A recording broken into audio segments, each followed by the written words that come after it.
Hi, how's it going, guys? Welcome to Dizik Digital Talk Show with your host Adlan Khalidi, and this is our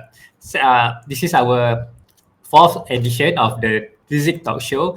Today, I'm going to bring you our special guest. Okay, we're going to get to know him. Then, without further ado, let's jump in. Okay, hi, Mike. Okay, okay, before we start, I would like to can you share with our audience a little bit of background about yourself and your business?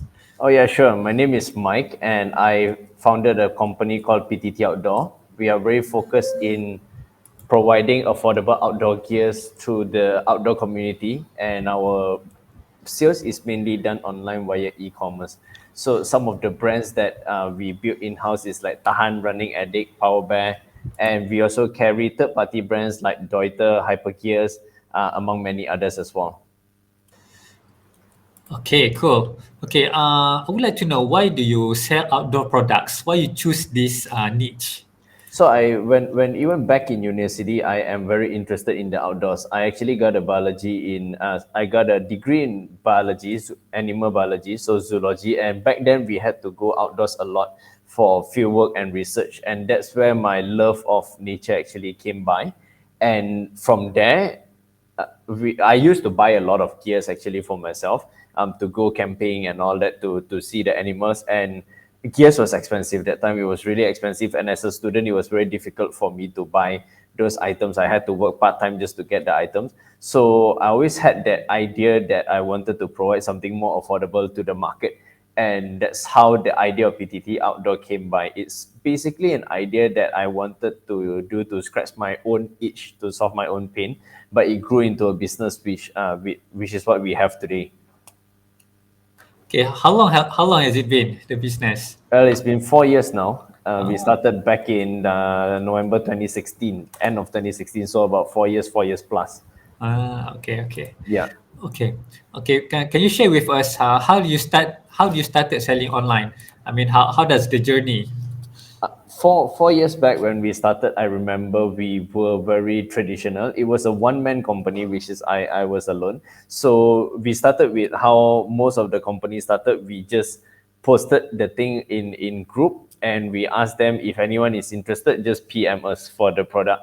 And then from there, people started PMing, people started buying. Then I realized, hey, people are buying, but I do not have there's no website for them to shop. And that time we only had 3 products, so it was a bit embarrassing for us to start a website. Also, it can't be a website with only 3 products, right? So I waited until we had like 10 different products. Then only we built a website, and then people started coming into the website and buying from the website. But back in the days, it was the very traditional method, nothing to hide. It was the share in the group, share in all the groups, and then ask them to PM. At one point, we also sell in places like Muda. So I was still replying the WhatsApp messages using my phone. So those are good times. Those are good startup times.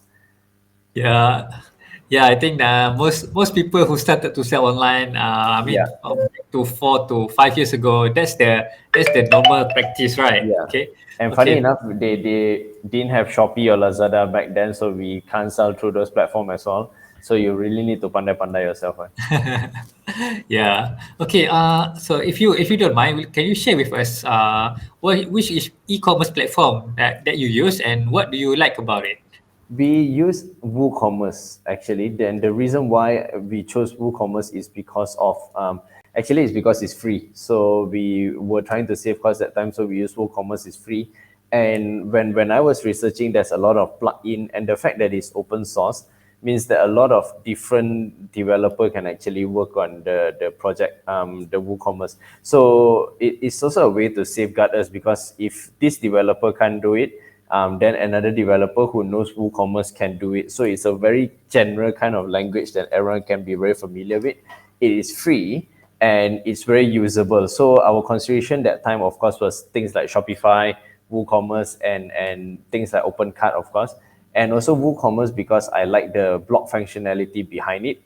WordPress is built for bloggers, not for e-commerce players, but then WooCommerce started growing and growing. So you have the best of the WooCommerce side of things, the e-commerce side of things, but at the same time you get the best of the blogging side of things as well. That's when you create content that can actually drive traffic into your website as well.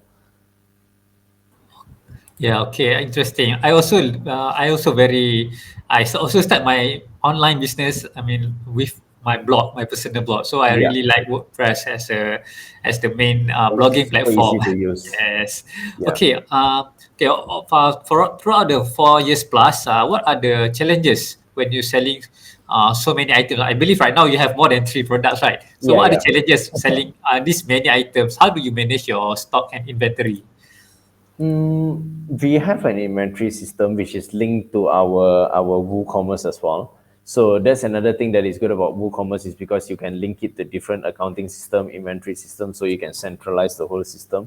The difficult thing would be to even out the marketing cost for all the products because there's so many products and you have to market them separately. So the more products you have, the more your marketing cost goes up. The more brand you have, the more your marketing cost goes up.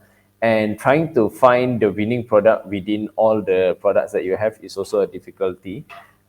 Trying to handle the workload of product uploading and keeping the data and keeping the inventory updated is also a challenge that we face. So I mean, back in the days when we are small, we faced that challenge. Now that we have grown up, we still face that kind of challenge, just at a bigger scale.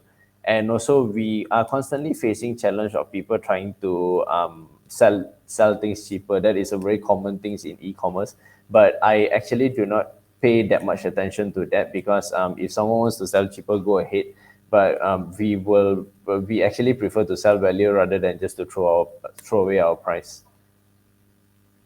Okay, yeah, I believe because right now we have like Shopee, right? People can Yep, easily compare the prices on Lazada. easily, yeah. Yes, all right. Okay, okay. Next question. How do you run your marketing campaign? Because you have all these products. Do you have any special campaign that you run on maybe on Black Friday? And can you share with us? We usually run the common marketing paid ads that you see all across e-commerce. So generally, it's your Google ads and then your Facebook ads. Nowadays, we are experimenting with TikTok ads, although it's not so successful yet. And we do follow the Earth Day, Nature Day, those kind of campaigns. And we have a very strong email marketing campaign as well. So that is where you actually get the customers to come back. It's more of a retargeting type of customers. And we have our very own 7-Eleven campaign. So instead of doing an 11-11 campaign, we actually run our own 7-Eleven campaign so as to we do not have to clash with them because the big boys will be spending a lot of money on 11-11. So we were trying to figure out like what technique can we use to don't run into them face to face, right? And we just decided, you know what, we're going to do our promotion 4 days earlier lah. And so we have our annual 7-Eleven sale. It's our PTT Outdoor sale. One of our biggest sale of the year is during 7-Eleven. Okay, interesting. Yeah, I mean, like the 11/11 is the Singles Day, right? I mean, Yeah, on correct. Shopee. I mean, Ali. 7-Eleven just Yeah, sounds okay. So we decided, you know what, let's just go for it lah. yeah. I remember of the shop, shop, Yeah. the convenience store. Right. Okay, clever. Very very clever strategy. Okay, and I think this should be the last question before we wrap up Yeah. our session today. What Yeah. is your advice for new brand owners who want to start in e-commerce? I I think the best advice that I can give you for new brand owners will be you will have to try starting your e-commerce brand and finding your first maybe 100 or 1000 customers without even using 1 cent of ads, paid ads, because using paid ads will be easy and people will come very fast. But if you are able to get the first 1000 just by word of mouth, just by sharing in Facebook group, just by maybe even influencer marketing, for example, that is considered paid ads, but I think influencer marketing is fine. Then you have not just a strong brand, but the core of a strong brand is actually a good product. So if you can actually get 100 people or 1,000 people to use your product and be very okay with it and give you really good reviews for your customer service and all that, I think you have something that can grow into very, very far. If you just use paid ads, sometimes it's vanity metric where you just it's not in actuality what you want. It's not the product. Sometimes it's the marketing that they are buying. But if they really come back and if you can get 1,000 people even without paying paid ads, I think that's really a winning product for the company and for the brand itself. Okay, yeah, I sort of agree with that one. I mean, to get the, I mean, in my context, I would prefer to get the organic audience to build the Yeah, community, to get the organic traffic coming, and exactly. then yeah, people start sharing about your brand and products. So I think that's very very interesting advice from you. Okay, Exactly. okay, I think that should be end of. We can wrap this session for now. Okay, Yep. thank you again, Mike. That was really fun. Thanks a lot for having me. Yeah, no worries. Please stay on the line. We're gonna have a short talk after this. Okay, Sure, no problem. okay, guys. Thank you for joining us today. If you learned something new from our guest today, feel free. Don't forget to subscribe and hit the like button. We'll see you on the next one. Bye.